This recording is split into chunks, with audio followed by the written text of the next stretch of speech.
Oke, assalamualaikum Adila Firdaus. Waalaikumsalam. Makasih banget udah ngeluangin waktunya buat ikutan podcast di Som AI ya. Iya, santai. Gimana kabarnya, sehat kan?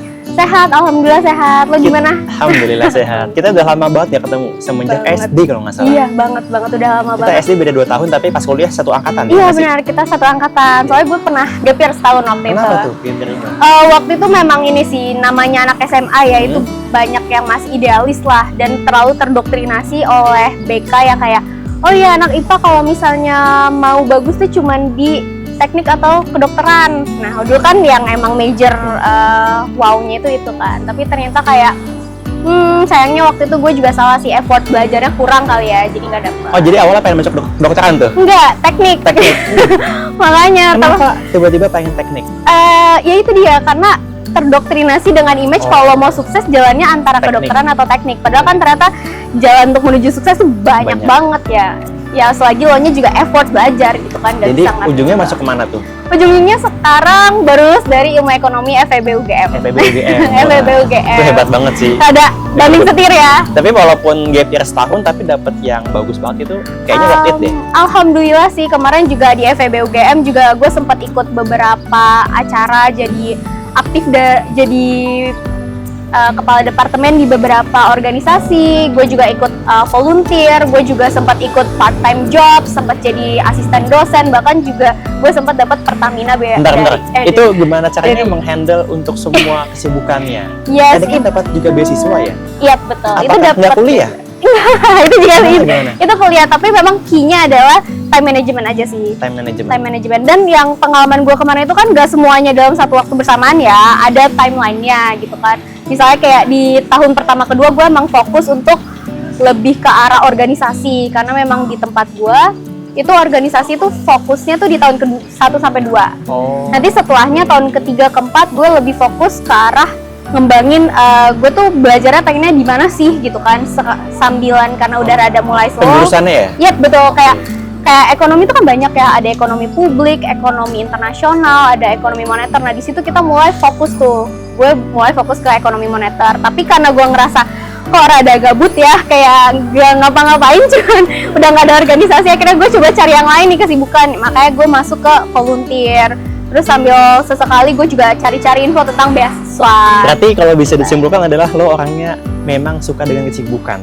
Iya betul, kalau misalnya gue gabut, gue stres sendiri. Bentar, kesibukannya apakah kesibukan yang asal sibuk atau yang produktif nih? Karena beda sedikit tuh. Iya betul banget. Kalau bisa sih yang produktif ya. Sebenarnya ini salah satu apa ya, kayak visi yang gue bawa dari dulu. You always have to understand why you do something gitu kan. Dan at the end of the day, goals-nya tuh apa? Main goals-nya tuh apa? Nah kalau gue kan memang dari gue masuk juga gue udah punya target sendiri nih. Gue mau kayak gini, gue mau shift ini gitu kan. And abis itu gue breakdown dari tahun pertama, berarti ini yang bisa diambil, tahun kedua ini yang bisa diambil, kayak gitu. Jadi memang sebenarnya kind of di plan, tapi ya kind of fleksibel dengan situasi juga sih. Jadi walaupun kita punya tujuan A, kita bisa mencapai itu dengan banyak jalan. Iya betul, intinya kayak it's okay, kamu mau bermimpi setinggi mungkin, tapi pastiin kamu punya breakdown cara-cara, step-step yang bisa kamu dapat. Dan itu salah satu, itu nggak akan bisa kecapai kalau nggak punya time management yang baik gitu. Nah tadi kan ada banyak aktivitas yang lo lakuin ketika kuliah. Iya. Emang apa sih tujuannya? Kalau tujuannya balik lagi ya, kayak yang namanya kuliah kan gue pengen at the end nanti kalau gue kerja, gue gampang kerjanya. Gue bisa diterima di company yang emang gue pengen gitu kan. Dan company-nya juga gue nggak mau company yang asal-asal atau apa gitu kan. Dan kalau kita tilik lagi, ini kan company-company kayak gini pasti mereka cari orang yang berkualitas dong. Iya dong. Nah sekarang gimana caranya gue menjual diri lah ibaratnya ya, menjual diri ke company kalau gue tuh menarik loh buat jadi pegawai lo, gue tuh bisa bermanfaat loh buat lo, dan gue harus upgrading my own quality gitu kan. Caranya kan banyak nih, dan itu semua yang masuk ke target-target gue waktu itu. Oh makanya waktu itu lo ikutan banyak aktivitas selama Betul, kuliah. dan balik lagi ya, kita punya kapasitas waktu, kapasitas energi, dan itu semua makanya harus dipecah ke time management yang baik gitu. Ada satu hal yang pengen gue tanyain. Berapa jam tidur lo selama kuliah? Enggak, gue masih sering tidur kalau seriusan. Masih kayak, ya kuliah kan balik lagi ya, kuliah tuh kok satu hari kelas palingan berapa kelas sih? Ya, 3 tapi kan kelas banyak maksimal aktivitas gitu di ya. luar kuliah. Iya benar ya, palingan 6-7 jam gue masih dapat sih Tidur tuh? tidur. Makanya gini, ini ada lagi yang bisa diterapin buat teman-teman ya. eh, jangan terperangkap di kegiatan-kegiatan atau fokus pada hal-hal yang tidak begitu berdampak ke hidup lo. Ini namanya Pareto Law. Jadi banyak orang di dunia ini yang terjebak, misalnya kayak 80% yang lo lakukan ternyata dampaknya cuma 20% ke hidup lo. Lo jangan fokus kayak gitu. You're wasting time. Lo cari misalnya kayak apa sih yang paling berdampak di lo, set it your priority dan lo fokus di situ. Jadi jangan sampai kayak fokus lo tuh kebelah gitu kan. Kalau gue sih kayak gitu ya. Jadi memang mana yang bener-bener mana yang bener-bener berpengaruh ke gue ini very simple. Misalnya lo belajar nih, lo tipe belajar yang sangat detail.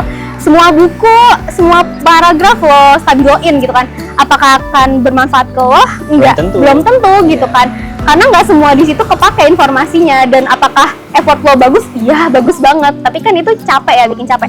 Makanya jangan kayak gitu. Lo harus mikir dulu, oke, pertanyaan yang intinya tuh apa, yang akan dites di soal ujian tuh apa gitu. Jadi emang think ahead dan selektif aja sama prioritas. Itu berarti kuncinya ya, think ahead. Iya, itu Pareto Law namanya. Jangan sampai kita menyanyiakan tenaga kita. Iya, untuk hal yang nggak penting. Iya, benar kayak gitu.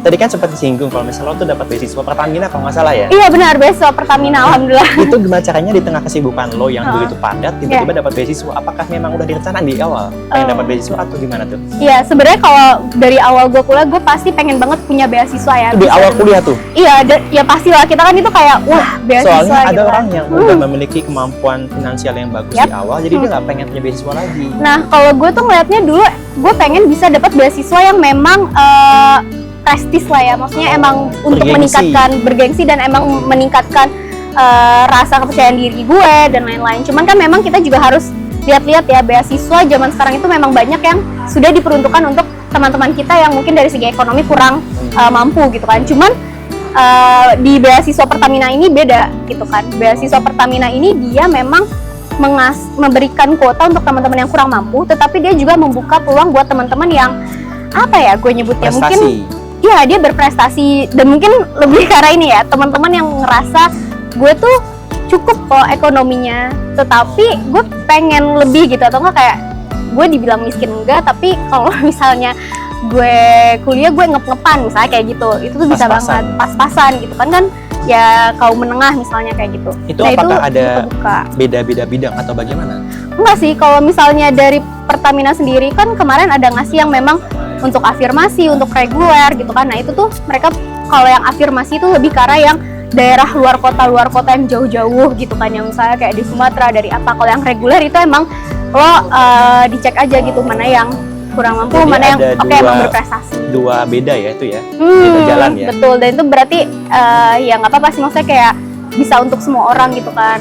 Keren juga berarti ya. Iya benar. Berarti yang lo cari ketika itu adalah pengen dapat prestige-nya. Iya, kalau gue sih lebih dan nambah uang jajan.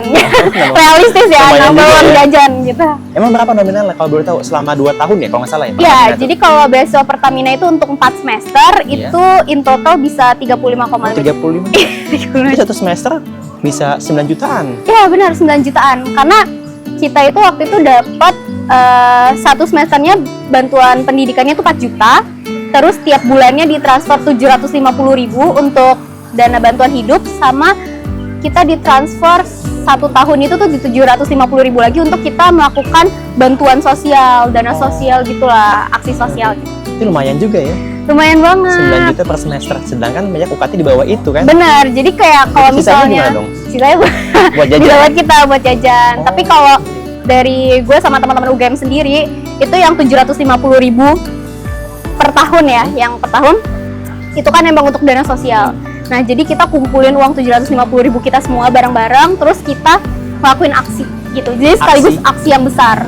Aksi demo gitu? Enggak demo kita karena ini beasiswa Pertamina itu fokusnya ke arah alam dan sosial. Jadi kita environment. Betul. Jadi kita coba bikin aksi-aksi yang berbau environment gitu.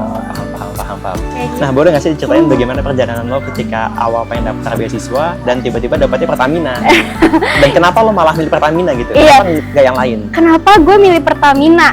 Ya karena gue keterimanya di situ gitu ya. Jadi kayak kalau misalnya ada yang wih keren banget keterima di Pertamina. Enggak dulu, tenang, kayak kemarin-kemarin nih gue sempat gagal juga kok. Ini bukan gue daftar Pertamina terus ujuk-ujuk langsung lolos gitu. Tapi emang butuh effort juga sebelum-sebelumnya gue sempet daftar beasiswa gagal, sampai akhirnya gue coba memperbaiki kira-kira dari struktur esainya, gue memperbaiki dari cara gue melakukan wawancara dan lain-lain. Jadi sambil daftar yang lain sambil belajar juga Iya, mana yang benar. salah dan mana yang harus diperbaikin. Betul, wajib banget. Kayak semua hal yang membuat lo gagal itu merupakan pembelajaran sih, dan menurut gue sayang banget kalau lo nggak belajar dari hal yang gagal-gagal Oh itu. jadi pada awalnya adalah pengen dapat beasiswa apapun itu, tapi dapatnya malah Pertamina. Iya, alhamdulillahnya langsung Zaman gong yang gitu. bagus banget itu kan. Alhamdulillah langsung gong banget gitu kan. Oke. Gitu karena emang kemarin juga sempet rada salahnya adalah gue telat daftar beasiswa. Maksudnya? Jadi kalau misalnya teman-teman perhatiin, beasiswa itu banyak yang terbukanya tuh untuk anak semester 1 sampai semester 4 aja. Iya, betul. Biasanya gitu, atau bahkan ada yang beasiswa cuma semester 1 sampai semester 2. Iya. Nah, tapi posisinya itu gue mulai cari-cari beasiswa tuh baru di semester 5. Oh, udah telat banget. Udah telat dong. banget, jadi susah ketika gue cari, ya ini udah tutup, udah nggak bisa, udah Jadi not makin susah eligible. buat dapetin ya? Makin susah gitu kan. Akhirnya gue cari yang memang gue bisa masuk nih. Ternyata beasiswa Pertamina dia buka sampai semester 8. Jadi even lo anak semester 8 pun lo kalau mau daftar juga masih bisa. Dan ini menurut gue adalah plus point dari beasiswa Pertamina. So it's like you are never late gitu loh untuk memulai dan mencari beasiswa gitu. Nah, jadi buat teman-teman yang memang telat di awal bisa dapat Benar. beasiswa Pertamina. Benar. ini. Jadi ini kayak pembelajaran satu buat teman-teman yang telat, coba daftarnya ke beasiswa Pertamina. Dan buat teman-teman yang masih semester awal, coba segera cari beasiswa gitu ya. Karena keuntungannya adalah bukan cuma finansial aja, Bener. tapi kita juga bisa nambah pengalaman kita. Benar. Kalau dibilang keuntungan benefit itu banyak banget. Materi, non materi. Kalau misalnya materi kan jelas tadi yang gue bilang 35,5 juta. Kalau misalnya yang non materi itu tuh lebih ke arah kita kenal sama teman-temannya itu pasti Koneksi. banyak. Benar, koneksinya. Kalau dari Pertamina sendiri kan ini se-Indonesia ya. Iya. Jadi kita itu tuh bisa kenal sama teman-teman dari mana aja gitu kan. Dari teman-teman UGM-nya juga sendiri kita kan jadinya kenal. Dan dari Pertamina Foundation-nya sendiri menyediakan kita tuh untuk capacity building. Jadi emang untuk membangun diri kita nambah ilmu lagi, dan kita juga dikasih waktu untuk gathering yang emang itu tuh seru-seru banget, keluar kota. Itu offline tuh? Itu offline. Seru juga ya? Seru banget, itu offline. Walaupun itu pada saat itu kalau nggak salah pandemi nggak sih? Enggak, waktu kemarin gue daftar itu tuh posnya udah di akhir-akhir pandemi kok. Oh. Jadi semua aksi kita tuh udah offline. dilaksanain offline. Oh keren seru banget ya. Iya, seru banget. Ada nggak sih syarat khusus ketika kita mendaftar beasiswa Pertamina tuh? Oke, kalau syarat khusus sebenarnya mereka punya ada detail ya di posternya, mungkin nanti bisa dicek Iya. gitu kan. Nah, tapi kalau misalnya yang paling penting menurut gue itu adalah harus IP minimal 3. Minimal 3. Dan minimal 3 ini nih sampai kita lulus gitu. Jadi sampai kita dapat beasiswa, kita harus maintain IP-nya tuh 3. Kalau di bawah gimana? Kalau di bawah bisa di-cut. Oh, Ya, tengah jadi jalan tuh. langsung nggak jalan. Dan kita nggak boleh cuti. Jadi memang ini beasiswa 4 semester, apapun yang terjadi lo nggak boleh cuti di sini di tengahnya. Gitu. Apa yang membedakan beasiswa Pertamina dengan beasiswa lainnya? Nah, kalau yang membedakan banyak ya. Yang satu mungkin yang tadi gue bilang tuh, mereka Environment itu yes, mereka fokusnya ke environment, mereka fokusnya ke social juga, dan yang kedua mereka itu terbuka sampai ke semester 8. Jadi kita nih misalnya dapat 4 semester gitu ya, lo baru keterima di semester 7 ya nggak apa-apa. Berarti lo dapat semester 7, semester 8, tapi kan lumayan. Kan 2 tahun itu katanya. Yes, 2 tahun, tapi kan nggak, lo kalau keterima ke semester 7 ya mau nggak mau lo baru startnya dikasihnya semester 7 kan. Jadi setahun aja dong kalau misalnya Iya. semester 7. Eh, Oh jadi nggak bisa extend? Nggak bisa. Pilihannya adalah lo mau dapet tapi sedikit atau enggak.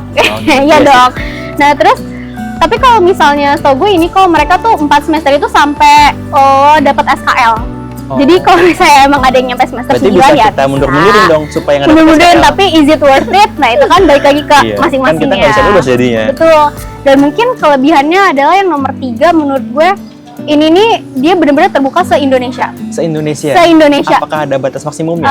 Enggak, jadi kayak lo nggak usah takut kalau misalnya teman-teman yang di daerah nih, aku butuh beasiswa, aku pengen daftar Pertamina, tapi takut palingan yang keterima ya yang PTN-PTN itu aja gitu kan. Nggak usah takut di situ, karena memang di Pertamina itu tuh dikuotain.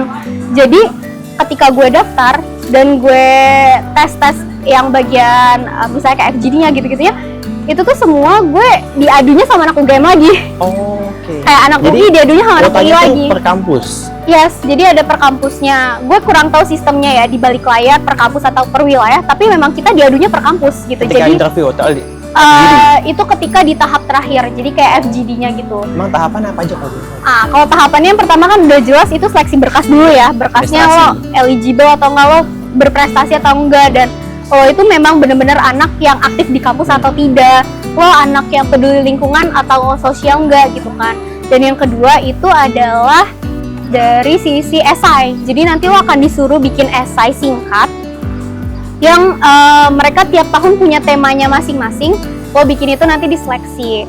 Nah, yang ketiganya itu baru adalah interview. Interviewnya itu nanti ada pihak dari, kalau gue karena gue UGM ya, jadi ada pihak UGM-nya dan ada pihak Pertamina. dari Pertaminanya juga. Baru yang terakhir itu adalah FGD. Walaupun sebenarnya dia bilangnya FGD ya, tapi menurut gue itu bukan FGD, itu kayak debate. Jadi lo dilatih debate, tiba-tiba Itu kayak ada timnya atau ada timnya. Jadi lo nggak kenal sama siapa-siapa, terus dibikin jadi tim. Terus paham. nanti dikasih satu problems, terus lo harus, misalnya lo udah jadi tim pro, lo jadi tim kontra. Yang kita nggak tahu kita akan jadi tim Walaupun mana. kita pro tapi tetap harus kontra tuh. Iya, kalau misalnya kita dikasih. ditunjuk kontra, dan nanti di tema kedua di switch tuh, tiba-tiba gue jadi yang pro kayak Berarti kita mesti pintar-pintar ngolah kata-kata supaya bisa Benar. sesuai dengan apa yang ada di bener. tugas kita. Dan hal itu kan lo nggak bisa persiapin Hamin Iya. 1, lo harus persiapin dari Coba dong lama. tipsnya supaya pengen lolos LGD itu. Ya, kalau misalnya untuk LGD sendiri itu memang harus dari lo-nya sendiri sih, kayak sering-sering mulai terbuka, mulai sering-sering terbiasa untuk menyampaikan opini dan argumen lo gitu kan. Berarti kita mesti memperkuat soft skill kita di situ ya. Benar, soft skill. Jadi itu benar. Jadi berpikir kayak kritis. mereka tidak hanya melihat anak-anak yang pintar, tapi soft skillnya juga harus kelihatan. Gitu. Nah, tadi ngomongin administrasi. Iya, betul. Apa aja sih yang dilihat ketika dia tuh pengen lolos seleksi administrasi? Ya, kalau dari administrasi kan mungkin dokumen-dokumen lainnya tuh basic ya, kayak Ngomongin tadi experience, apa kira-kira yang paling menonjol untuk dapat nah, beasiswa Pertamina? ini dari CV ya. Kalau yang paling penting gue lihat sih CV-nya. Emang teman-teman gue yang keterima di beasiswa Pertamina itu adalah teman-teman yang bukan yang asal kuliah pulang. Oh, Tapi emang mereka adalah anak-anak yang aktif mampus di kampusnya tuh bener-bener. jadi ikutan Gila, BEM himpunan gitu ya? Iya benar, dan bahkan mereka tuh rata-rata teman-teman gue tuh bukan cuman yang dalam satu waktu satu kegiatan doang, enggak, minimal tuh ada berapa kegiatan. Jadi yang tipikal kayak gue juga gitu yang Berarti yang CV gila. udah panjang banget dengan Iya, experience betul. selama dia kuliah. Betul, dan gak cuman itu, tapi juga ngelihat kontribusi lo ke masyarakat kayak gimana. Jadi kayak yang gue tonjolin kemarin adalah volunteernya gue. Temen gue yang lain yang dia tonjolin adalah volunteer di sosialnya. Jadi rata-rata teman-teman gue ini adalah orang-orang yang memang punya volunteer entah di environment atau di sosial sesuai sama konsepnya si beasiswa Pertamina ini. Jadi itu kuncinya ya. Kita Kuncinya. mesti memperbanyak kegiatan kita di bidang volunteer itu. Iya benar, banyakin di volunteer yang berhubungan, kalau misal organisasi yang berhubungan environment itu juga oke banget.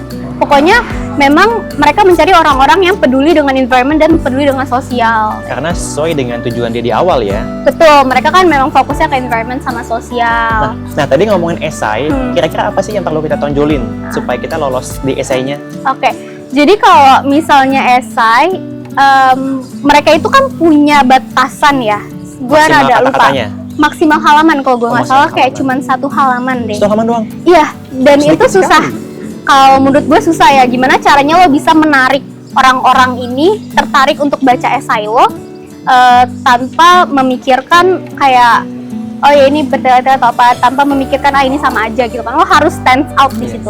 Jadi memang hooknya di kalimat paragraf awalnya itu, kalimat pertama, kalimat pembukanya itu harus menjadi kalimat yang emang nendang banget lah kalau gue waktu itu, yang bisa nge-capture attention dari orang yang akan ngebaca, yang bikin esai lo itu beda.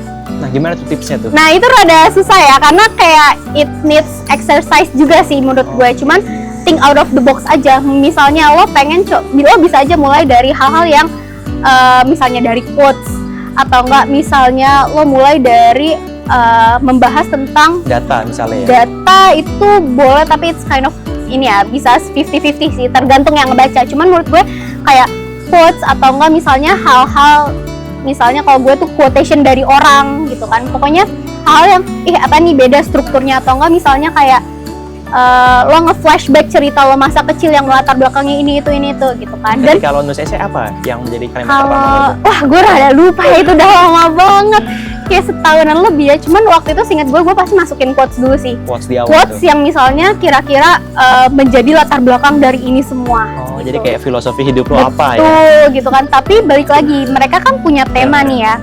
Mereka punya tema, jadi lo nggak bisa terlalu ngelantur atau kayak bebas bikin esainya.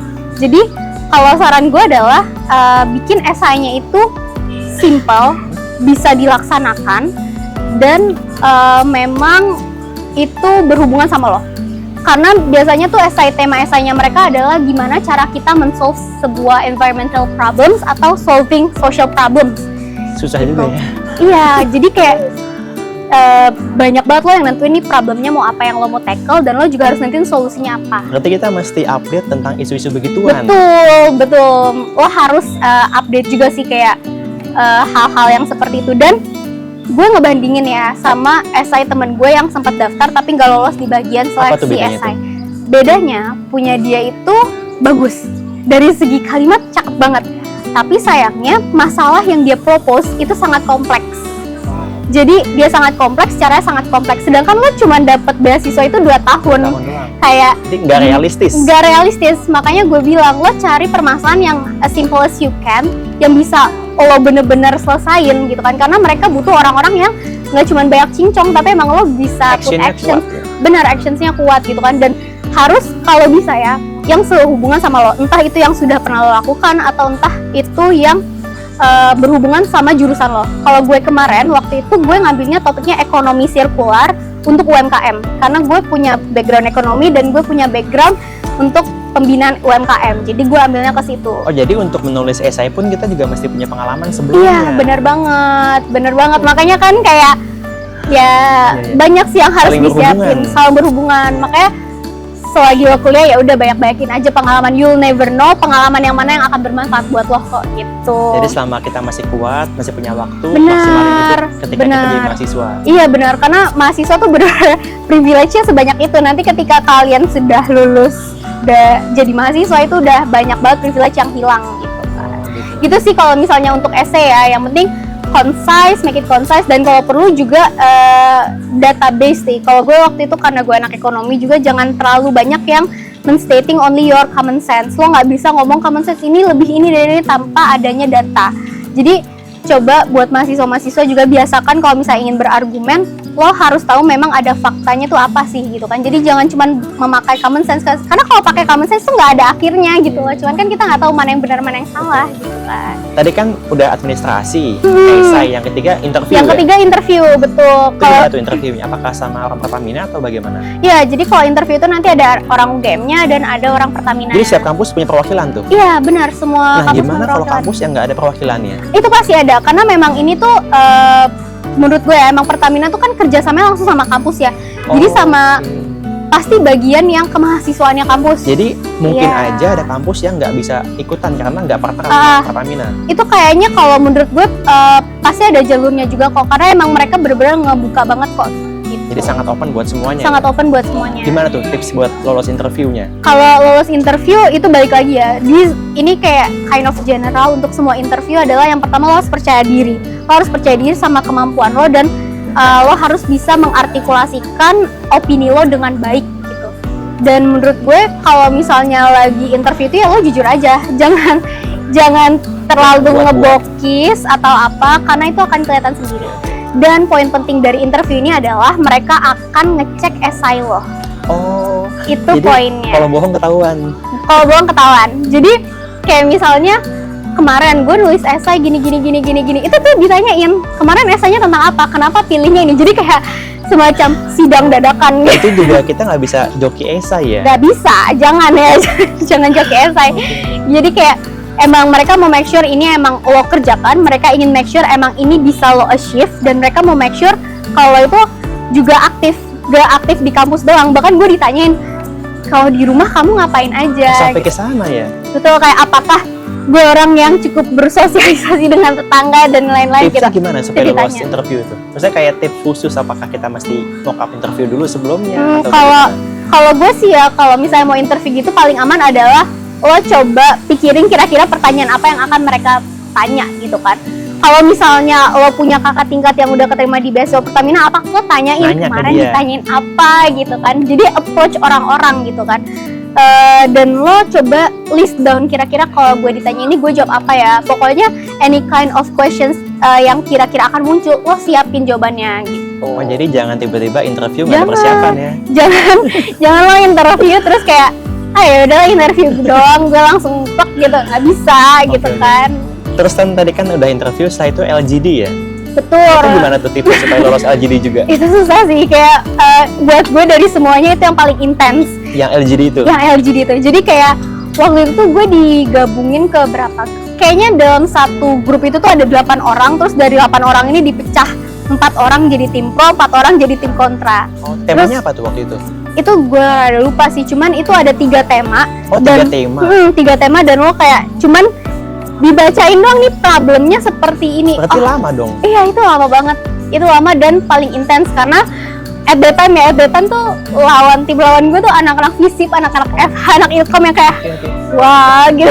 Cuman Yang kayak udah punya pengalaman sebelumnya di situ ya? bener, tapi balik lagi mereka itu kan nanti nggak cuman kayak oke, dari tim pro ngomong, nanti dari kontra ngebales, enggak, nanti akan ada waktu di mana si moderatornya itu ngasih waktu untuk apakah ada yang ingin menambahkan atau apakah ada yang ingin kayak menyanggah kayak gitu kan. Jadi ketika 4 orang ini 4-4-nya 8-8 udah ngomong, ntar akan ada waktu yang mana moderatornya ngasih izin kayak gitu. Nah, di waktu itulah gue ngerasa karena argumen gue mungkin rada kalah nih sama anak-anak FISIP dan FH, gue mulai aktif. Jadi setiap mereka ngasih kesempatan untuk orang lain ngomong, gue pasti angkat tangan, gue pasti aktif gitu. Oh, jadi tipsnya ketika lo LGD itu adalah aktif ya? Betul. Selalu aktif ketika ditanya. Iya, jadi kayak sebisa mungkin lo kasih jawaban yang realistis dan masuk akal. Gini, ketika lo kayak gitu kan lo nggak tahu nih Betul atau enggak? temanya apa Temanya, gitu iya. kan. Jadi kayak lo nggak akan sempet research kira-kira Terus gimana datanya tuh apa. caranya supaya kita bisa tetap relevan dengan tema tersebut? Ya, jadi mau nggak mau pakai common sense. Balik lagi gitu kan, lo kayak harus berani ngomong, pastiin juga kayak sinyal apa semuanya fine, jangan Online semuanya keganggu. tuh? Iya, itu kan itu masih seleksi, masih online gitu kan. Jadi pastiin semua oke, terus juga berani ngomong aja gitu kan. Kalau misalnya lo dikasih waktu, let's say 30 detik, habisin 30 detik itu. Jangan lewat, jangan lo 10 detik udah selesai. Jangan Oh, gitu jadi kan. kuncinya adalah berani ngomong. Iya, lo harus berani ngomong apapun itu dan stays in line ya. Kalau disuruhnya kontra walaupun hati lo pro, ya udah lo tetap harus jadi kontra gitu. Jadi kan. kita mesti pintar-pintar ngebacot ya. Bener. Dan sebenarnya nggak cuma ngebacot sih. Menurut gue di situ yang paling penting adalah manner lo juga. Oh, Jadi kalau sopan santun. betul, sopan santun. Jadi at that time misalnya kayak ketika giliran lo ngomong, nanti lo harus ada kalimat kayak baik, terima kasih atas kesempatannya. Sebelumnya saya ingin menyanggah dari Kak ini. Jadi gitu. Jadi itu hal-hal basic yang kadang kalau lo panik lo lupa. Iya. Kayak gitu. Karena terlalu emosi ya. Iya, kebawa emosi dan lo keburu panik. Aduh, gue ngomong apa gitu kan. Itu harus ini sih, makanya gue bilang kayak ini mumpung masih mahasiswa, lo sering-sering lah debat-debat atau diskusi sama temen. Karena kalau sering kayak gitu ujungnya Terlatih nanti jadi ya. lama-lama terlatih Itu kok. soft skill yang ada di kuliah sebetulnya. Iya, lo susah kalau misalnya di kantor tuh belum tentu bisa dapet yang kayak gitu. Kalau bisa dapet lingkungan yang mendukung lo untuk seperti itu ya alhamdulillah ya. Cuman kan nyapanya banyak yang tidak Iya, gitu. Gitu. Tuh. Nah, tadi kan udah tentang timeline ya. Nah, terus selama lo dapat beasiswa ini, ada nggak sih kewajiban-kewajibannya selama lo kuliah? Iya, jadi kalau kewajibannya itu ya selain yang satu nggak boleh cuti, satunya lagi juga yang kedua itu nggak boleh IP-nya di bawah 3, yang terakhir itu adalah melakukan aksi sosial. Nah, tadi kalau di bawah 3 gimana itu? Langsung dikat, Langsung dikat. nggak bisa. Jadi nggak boleh IP-nya di bawah Itu IP atau IPK? IP. IP.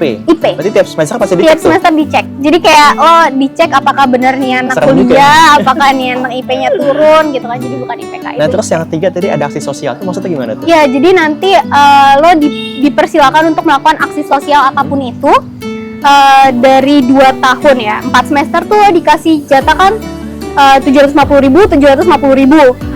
Dua-duanya itu adalah dana untuk lo melakukan aksi sosial. Nah, Jadi itu tiap boleh tahun harus pribadi. beda tuh.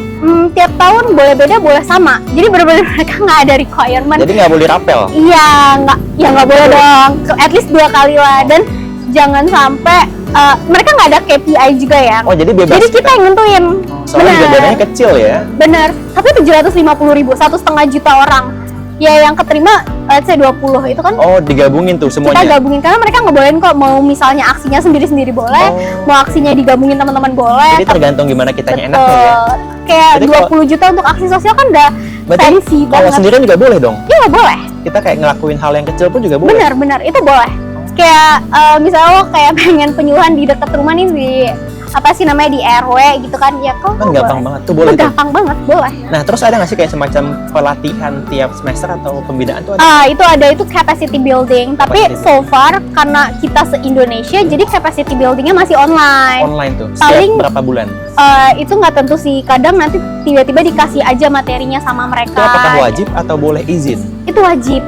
Jadi kayak kalau izin tuh biasanya izin yang misalnya ada kelas atau misalnya ya mostly ada kelas atau ya ada lomba. Temen gue biasa kayak gitu ya. Kalau misalnya izinnya kan, aduh ada janjian sama teman ya jangan dong gitu kan kita di sini juga udah bayar Terus ya sering nggak ibarat tuh? kata.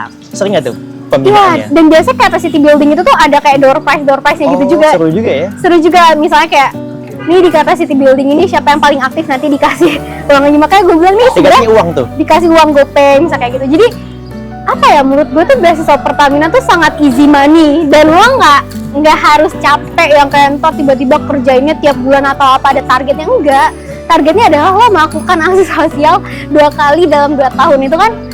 Setahun sekali itu insya Iya, Allah bisa setahun lah ya. sekali gitu kan, bisa lah kan, seheboh apa sih. Dan pun mereka juga nggak ada KPI-nya. gak ada ya. KPI. Jadi kayak lo mau misalnya nih ya, Uniflo tuh udah ngumpulin nih orang-orang yang keterima, terus kalian pengen bikin yang kecil banget ya boleh. Tapi kalian mau ambis juga boleh. Nah biasanya sih kalau UGM itu tuh mereka cukup ambis sih. Kayak tahun kemarin aja tuh misalnya kita cuma disuruh 2, kita tuh bisa nyampe 6 kali 6 kali aksi sosial kita 6 selama kali. 2 tahun. Oh 2 tahun. Itu gimana duitnya? Ya itu duitnya. dari 750, dari 1.500.000 per orang dikumpulin itu tuh banyak puluhan juta. Jadi kita beneran ambisin uangnya kayak gitu. Paham. Makanya kayak Itu buat yang pengen ambil. iya buat yang mau ambis, yang Tapi kalau nggak pengen ambis nggak apa-apa kalau dong. nggak mau ambis ya silahkan gitu Nggak kan. ada ngaruh sama Nggak nilai ada. nominal kan? Nggak ada ngaruh sama nilai nominal, cuman memang balik lagi ya, lebih ke arah dari respon Pertamina Foundation-nya sih. Mereka kan pasti appreciate orang-orang yang emang bener-bener sangat peduli ya. Jadi Nah itu apakah yang terbaik dari beasiswa itu jadi magang di sana atau enggak? kalau Ada itu hubungannya? kalau itu sendiri jujur nggak ada Nggak ada gitu kan. hubungannya. Jadi gue nggak tahu ya, ini tergantung masing-masing orang apakah mereka pengen ada hubungan kerja atau enggak. Tapi kalau di sini mereka nggak ada kontrak-kontraknya gitu. Oh, jadi nggak harus beasiswa kerja di lepas. sana. Jadi beasiswa lepas. Oke. Enak juga berarti ya. Iya enak juga gitu kan. Jadi nggak ada kewajiban gitu. Tadi nominal berapa? 35,5 juta 35,5 Iya, dalam 2 tahun. dalam 2 tahun. Lumayan banget. Lumayan banget. Nah kalau misalnya udah selesai kuliahnya, Iya. ada nggak sih kewajiban lagi atau udah lepas aja? Kalau kewajiban sih sebenarnya udah nggak ada. Nggak Itu ada. benar-benar udah lepas gitu kan. Cuman kalau misalnya kayak ini kan ibarat kata ketika lo lolos di Pertamina, beasiswa Pertamina pasti udah ada community-nya ya. Kalau misalnya nanti community-nya pengen kumpul nih yang alumni sama yang udah ini ya itu bisa. Tapi kan balik lagi itu masing-masing univ. Oh jadi yang menjadi intangible benefit adalah punya koneksi banyak. Benar, makanya tadi gue Se-Indonesia, bilang lo punya koneksi banyak. Dan kalau yang gathering itu tuh di satu kota dan itu tuh kayak banyak Dari semua offline. kota juga ikutan. Iya ada offline. Itu apakah dapat akomodasi selama? Iya dapet dong. Jadi uang tiket juga Enggak, uang kita aman. Oh. Makanya kayak menurut gue ini kayak sangat-sangat easy. itu beneran dapat uang tiket. Iya, Kenapa? pokoknya semua-semuanya. Cuman ya kemarin tuh di Jogja ya, jadi yang anak-anak UGM kayak Iya. nggak Orang berasa. deket ya? Tapi biasanya tuh di luar kota itu di luar pulau, di Sumatera, Jadi di teman-teman mana lo yang gitu ikutan kan. itu juga dapat akomodasi. Iya, dapat akomodasi, makan di hotelnya udah habis. Oh di Maksudnya, hotel juga? udah. Oh, sekalian Jadi jalan-jalan kayak dong kalau gitu. mah. bener-bener sudah selesai gitu kan, lo nggak ada kewajiban keluar uang atau apa, bener-bener dijamu. Gila. Keren. Iya, kadang juga ya, mungkin ini ya, ini faktor kayak historicalnya juga, mungkin karena UGM rada ambis nih ya untuk aksi Oh, sosialnya. iya. Jadi itu dari pusat Pertamina Foundation itu juga sering ke Jogja, nanti tiba-tiba kita ditraktir gitu. Oh jadi antara alumni kita yang dapat beasiswa itu dengan seterusnya juga bakalan terpengaruh ya? Buat Iya next benar. generation ya? Iya dong, karena kayak track record dong. Iya, Mereka kan pasti ngeliat, oh iya nih univ ini nih dia ambis, pasti mungkin mereka akan kasih Paham. slot lebih banyak atau apa. Makanya gue bilang kayak sebenarnya action lo sekarang tuh akan berpengaruh banget ke Oh jadi berarti bawah-bawahnya. buat teman-teman gitu. yang nanti pengen diikutan dan lolos harus ambis banget supaya Iya. dapat benefit di angkatan selanjutnya. Iya benar, kalau emang lo ini ya peduli dengan alma mater lo. Iya. Nah terakhir nih, Iya. nah, menurut lo nih Adila, kenapa sih mahasiswa perlu dapat beasiswa selama masa kuliah? Oke. Kenapa perlu dapat beasiswa? Sebenarnya beasiswa itu menurut gue salah satu privilege-nya mahasiswa. Oke, memang di luar sana banyak banget beasiswa yang umum, yang semua orang bisa dapat. Tetapi lebih banyak juga beasiswa yang memang khusus untuk mahasiswa. Kayak Pertamina ini gue yang udah kerja gitu kan, gue nggak bisa tiba-tiba nyelonong gitu kan. Jadi kayak menurut gue mahasiswa kalau nggak manfaatin ini tuh sayang banget. Dan beasiswa itu juga besides ngurangin beban ekonomi keluarga lo, itu juga bisa jadi plus poin lo ketika nanti lo kerja gitu kan. Karena menjadi prestasi juga. Betul, ya. ini merupakan salah satu prestasi yang bisa lo banggakan gitu kan. Apalagi kayak beasiswa Pertamina yang memang dia ngincernya anak-anak yang berprestasi gitu kan. Itu pasti akan jadi plus poin banget sih. Oh, jadi selain kita dapat manfaat material, kita juga dapat manfaat yang menjadi pengalaman kita selama kita kuliah. Betul. Dan itu yang menurut gue akan sangat berpengaruh nanti ketika lo mau daftar kerja. Kan ujungnya kita lulus juga kita pengen kerja gitu kan. Kita nggak mungkin ngelamar kerja dalam CV kosong ya. Iya, dengan CV kosong. Atau nggak misalnya nanti kayak ya udah pengalamannya cuma 1 dan ternyata 1 pun nggak meaningful. Bakalan kalah sama yang lain. Bener, mau lo IP-nya 3,99, IP-nya 4 tapi kayak cuman kosong nggak ada apa-apa, mereka nggak akan ngelirik gitu kan. Jadi beasiswa ini menjadi salah satu cara supaya kita bisa memenuhi CV kita. Iya betul, kayak biar terlihat menarik oleh kayak para ini ya orang-orang nge-hire rekruter kita gitu. Siap. Oke deh. Nanti buat teman-teman yang pengen daftar beasiswa Pertamina, kita bakalan coba cantumin website dan posternya. Kalau nggak salah lagi buka sekarang deh. Iya benar, nanti buka sampai the end of Februari. Makanya masih ada sebulan waktunya. Ada waktu sebulan disiapin semuanya berkasnya, esainya. Menurut gue sih daftar aja gitu kan. Nanti kalau misal pengen nanya boleh nggak ke? Boleh banget nanti. Lewat mana nih? Lewat IG aja boleh. IG di Adila Firdaus. Kita bakalan coba cantumin ya IG-nya ya. Oke deh, makasih banget buat Kak Adila Firdaus. Semoga sukses selalu. Dan buat teman-teman juga yang nonton video ini, semoga dapat beasiswa terbaik yang pengen teman-teman ikutin dan dapat yang terbaik juga selama studi kalian. Thank you buat yang udah nonton video ini. Sampai ketemu di video selanjutnya. Thank you. Oke, thank you. Bye-bye.